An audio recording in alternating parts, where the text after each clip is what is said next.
Viewers எல்லாருக்கும் வணக்கங்க. எல்லாரும் எப்படி இருக்கீங்க? நல்லா இருக்கீங்களா? வெயில் காலம் ஆரம்பிச்சிருச்சு. பங்குனி வெயில் நடந்துக்கிட்டு இருக்குன்னு தான் சொல்லணும். ஸோ இந்த வெயில் காலத்தில் அதிகரிக்கக்கூடிய ஒரு முக்கியமான ஒரு பிரச்சனை என்னென்னா பைல்ஸ் பிரச்சனை தான். ஸோ அதே மாதிரி பைல்ஸ் பிரச்சனை உள்ளவங்களும் இந்த வெயில் காலத்தில் நிறையவே அவதிப்படுவாங்க. ஸோ அவங்களுக்கான ஒரு வீடியோ தான் இது. ஸோ அவங்க என்ன மாதிரி விஷயங்களை ஃபாலோ பண்ணலாம், அப்படி பண்ணால் பைல்ஸ் வராமல் இருக்கிறதுக்கு என்ன பண்ணலாம், பைல்ஸ் உள்ளவங்களும் அந்த பைல்ஸை எப்படி சரி பண்ணிக்கலான்றதுக்கான ஒரு வீடியோ தான் இது. ஸோ நிறைய பேருக்கு ரொம்ப யூஸ்ஃபுல்லான ஒரு வீடியோவாக இருக்க போது.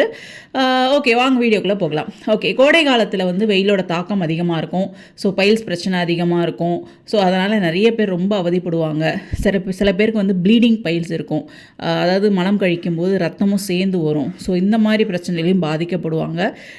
முக்கியமாக வெயில் காலம் எடுத்துக்கும் போது நம்ம உடம்புல நீர் சத்து நார்மலாகவே குறைய ஆரம்பிக்கும். ஸோ இந்த சமயங்களில் நம்ம தண்ணி சரியாக குடிக்கலை அப்படின்னா அந்த நீர் சத்து குறைபாடு ஏற்பட்டு கான்ஸ்டிபேஷன் வரும். மலம் இறுகிற தன்மை, மலம் இறுகி காணப்படும். ஸோ ரொம்ப இறுகி இருந்துச்சு அப்படின்னா மலம் கழிக்கிறதுக்கு ரொம்ப கஷ்டப்படுவோம்.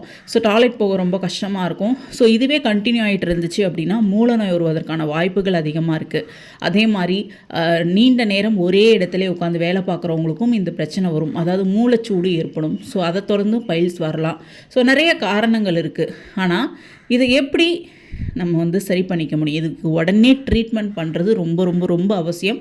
இதை அப்படியே விடக்கூடாது. ட்ரீட்மெண்ட்டை ஸ்டார்ட் பண்ணுங்கள். ஸோ வீட்டில் இருந்தபடியே சில விஷயங்களை ஃபாலோ பண்ணலாம். ஸோ அது மூலயமா இதை ப்ரிவெண்ட் பண்ணவும் முடியும்.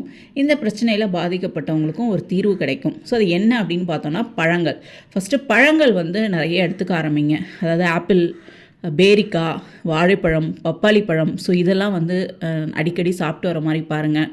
நார்ச்சத்து நிறைஞ்ச உணவுகள் எடுக்கிறது ரொம்ப ரொம்ப அவசியம். ஸோ நார்ச்சத்து நிறைஞ்ச உணவுகள் எடுக்கும்போது நம்மளுக்கு மலச்சிக்கல் பிரச்சனை இருக்காது. ஸோ கான்ஸ்டிபேஷன் இல்லாமல் பார்த்துக்கிட்டாலே பைல்ஸ் வருவதற்கான வாய்ப்புகள் ரொம்ப ரொம்ப ரொம்ப கம்மி தான். இன்னொன்று பைல்ஸ் உள்ளவங்களுக்கும் அது சீக்கிரம் க்யூர் ஆகிறதுக்கும் ரொம்ப ஹெல்ப் பண்ணும். ஸோ இப்போ நார்ச்சத்து நிறைஞ்ச உணவுகள்னு எடுத்துக்கிட்டோன்னா கீரை, காய்கறிகள், சப்ஜா விதைகள், சியா விதைகள் சாப்பிட்லாம். கிழங்குல கருணை கிழங்கு அடிக்கடி வாரத்தில் 2-3 நாள் செஞ்சு சாப்பிடுவாங்க. ரொம்ப ரொம்ப நல்லது. சித்த மருத்துவத்தில் கருணைக்கு ஒரு தனி இடம், கருணை கிழங்கிற்கு ஒரு தனி இடம் இருக்குன்னே கூட சொல்லலாம். ஸோ முடிஞ்ச வரைக்கும் கருணைக்கிழங்கு அடிக்கடி பயன்படுத்திட்டு வாங்க. அடுத்தது தண்ணி நிறையா குடிக்கணும். நான் சொன்ன நீர்ச்சத்து குறைபாடு இருந்தாலும் மலச்சிக்கல் வரும். ஸோ தண்ணி நிறையா குடிங்க. ரொம்ப நேரம் ஒரே இடத்துல உட்காந்துருக்காமல் பார்த்துக்கோங்க. அதாவது ஒரு 1 hour ஒன்ஸாவது எங்கேயாவது எழுந்து போய் நடந்துட்டு வாங்க. ஸோ அந்த மாதிரி பண்ணுங்கள். ஸோ அதை ட்ரை பண்ணுங்கள். உடல் சூட்டை குறைக்கிறதுக்கு நான் நிறைய வீடியோவில் சொல்லியிருப்பேன். வெண்பூசணி ஜூஸ் ட்ரை பண்ணுங்கள். வெண்பூசணியில் நீங்கள் கொஞ்சம் நெல்லிக்காயும் கலந்து நீங்கள் ஜூஸ் போட்டு வெறும் வயிற்றில் காலையில் குடிக்கிற மாதிரி பாருங்கள். குடித்து 1 மணி நேரம் எதுவுமே சாப்பிடாதீங்க. ஸோ இதை ட்ரை பண்ணி பாருங்கள். உங்கள் உடம்பு நல்லாவே கூலாகும். வெட்டி வேறு ஊற வச்ச தண்ணியை குடிச்சிட்டு வரலாம். ஸோ இதெல்லாம் உடல் சூட்டை குறைப்பதற்கான வழிகள்னு கூட நான் சொல்லுவேன்.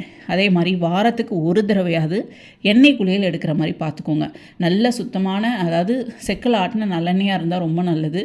உங்கள் உடம்பு ஃபுல்லாக தலையிலேருந்து கால் வரைக்கும் உடம்பு ஃபுல்லாக தேய்ச்சி, முக்கியமாக உங்கள் தொப்புலெல்லாம் அந்த எண்ணெயை விடுங்க. ஸோ ரொம்ப நல்லது. ஒரு 15-20 நிமிஷம் கழித்து வெதுவெதுப்பான நீரில் குளிக்கிற மாதிரி பாருங்கள். வாரத்தில் ஒரு நாளாவது இதை ட்ரை பண்ணி பாருங்கள். உடம்பு சூடு குறையும். அதே மாதிரி பொறுமையாக வாக்கிங் ட்ரை பண்ணுங்கள். ரொம்ப பிரிஸ்க் வாக் பண்ணணுன்னு அவசியம் இல்லை.